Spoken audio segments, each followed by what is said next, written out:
Hey boss, got a problem. That flange is supposed to be 30 degrees. My machine can't cut that high.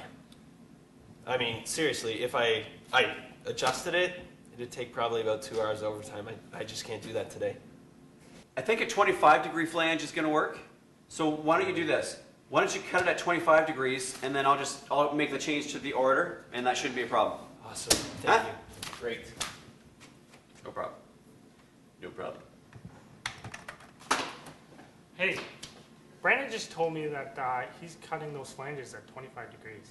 Yeah, I just gave him the go-ahead for that because it wasn't going to work for him. Okay, so. well, if he's cutting it at 25 degrees and I'm milling at 70 degrees, the whole system isn't going to seal properly. No, I know. Well, here's what you do. We got 5% to play with, right? Mm-hmm. So do it at 65. 65 degrees and you should be okay. Okay, that's what I'm doing. Yeah. Okay.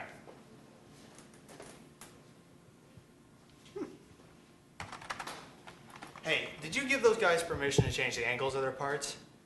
Yeah, Brandon had a problem with his lathe, all right? He couldn't make the angle. So I checked the specs. There's a 5-degree variance that we're allowed. And it was going to be 2 hours of overtime to retool his whole lathe. So I thought, we'll take that 5%, that 5 degrees, and we'll incorporate that into what we're doing, and we'll save time. Yeah, well, that 5%, that's going to leave a 2-millimeter gap at my end, and then we're going to have to retool the entire section to fit. You're looking at, 3 to 5 days downtime. I hadn't thought about that. Happening is, let's say that these circles represent the workers that we have to work with in our work group. If we go into one of the leadership traps, what we end up doing is we have these people running at us constantly, bringing us problems to solve. The reality is, though, if I take a problem here from Keith and he gives me a problem, so now I've got one problem, and then I continue going around and all of a sudden Carmen approaches me and she gives me another problem, another issue, another hassle, and then Jen gives me another problem. So now I've got 3 problems. I have to run around and try to get answers to all of these things. And meanwhile, the folks who've brought me the issues, they've left their work potentially in order to give me the issue to deal with. They get to sit back in some ways while I run frantically solving their problems and their issues. Have I done them a service in growing them so that they're capable of answering some of those problems for themselves? You see, we end up sheltering and we create what's called this sick codependency relationship, right? We think we're smart because that's why we got promoted. So people bring us their problems, we feel obligated to give them the answers. The key thing to realize, though, is that if you allow your people to run you, you're going to feel dissatisfied and unfulfilled in your leadership role.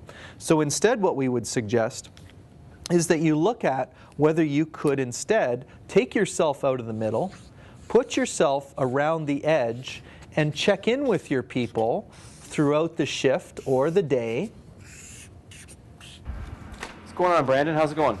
Oh, not good. I got a big problem with the lathe. If I set this to 30 degrees, I'm going to have to tear the whole thing apart and rebuild it. That's like 2 hours overtime. You got any ideas? Well, according to the drawings, you could probably change the angle on it, and it shouldn't make too much of a difference. Well, you know what? Mike and Dan are in the project too. Why don't we call them over and get their opinion? Mike, Dan, you guys come here for a minute. Sure. Brandon here has a problem with the angle of the flange, and what he wants to do is he wants to either change the angle, but that's going to take 2 hours of overtime to break it down and retool it. What do you guys think? Well, I have no problem adjusting the match, so Yeah, I'm cool. Yeah, well, unfortunately, it'll cause a problem in my section, and in order to retool for the change that's going to happen, I mean, that's going to shut down the plant for days. Huh. All right. What else can we do? Any other ideas, guys?